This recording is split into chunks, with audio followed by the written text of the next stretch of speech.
Салам достор, каналыма кош келиңиздер. Кечки тамакка оңой жана тез жасалуучу даам издеп жазсаңыз, дал ушул тамактын рецептин сунуштап кетем. Аябандай даамдуу, ошону менен бирге эле баат дагы жасалат. Эң биринчи тооктун этин ушундай кылып жууп, тазалап алабыз. Андан кийин даамына жараша туз салабыз. Тоок этине арналган приправадан салып,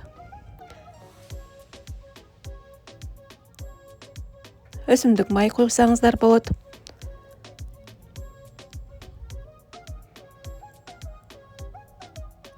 Таттуу кызыл мурч салсаңыздар болот.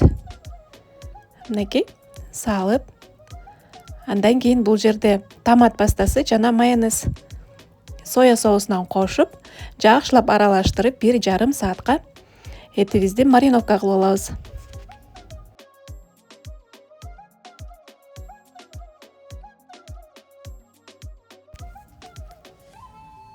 Кыздар, чеснок кошконду дагы унутпайбыз.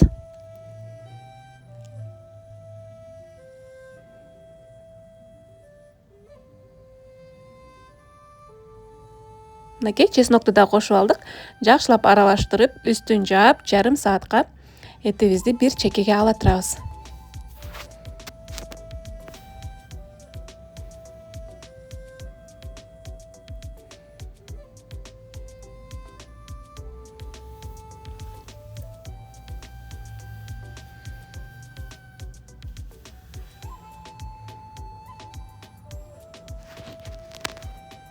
Андан кийин бул жерде менде картошка, сайвис, болгарский перец, бир баш пияз кошуп койсоңуз дагы аябандай даамына чыгат.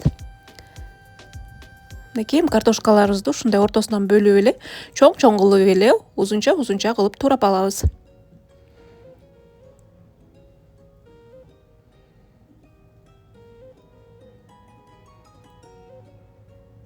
Андан кийин сайвизди туурап алабыз.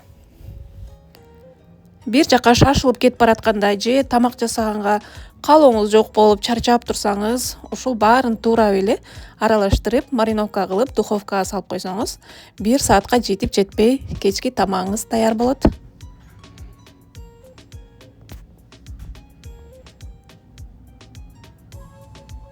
Мынакей татына жараша туз салабыз. Кызыл таттуу паприка салабыз. Анан кичине өсүмдүк майынан куюп, аралаштырып коебуз.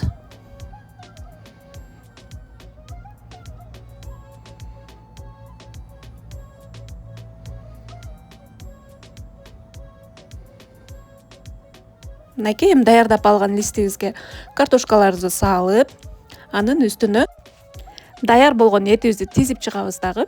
Фольга менен үстүн жаап,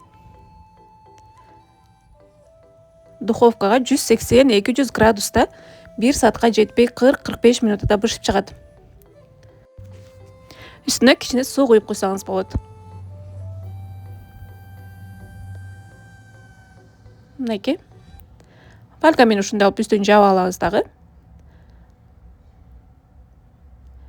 Духовкага салып бышырып алабыз, кыздар.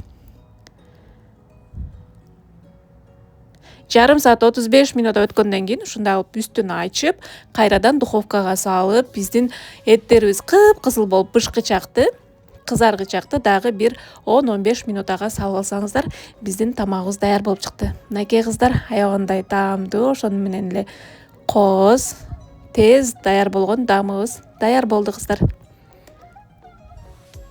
Мынакей эми мен жанына күрүчтү ушундай сууга бышырып алдым. Сиздер өзүңүздөрдүн каалооңуздарга жараша күрүч, макарон, башка нерселерди да койсоңуздар болот. Ушундай кылып дасторконго тарта берсеңиздер, балдар дагы аябандай сүйүп, жакшы көрүп жеген даам болот, кыздар. Эң негизгиси баат жасалат. Сиздер да сөзсүз түрдө жасап көрүңүздөр, сиздерге дагы жагат деген ойдомун. Эгер видео рецепт жаккан болсо, ой пикириңизди калтырып, лайк басып, комментарий жазып кетиңиз.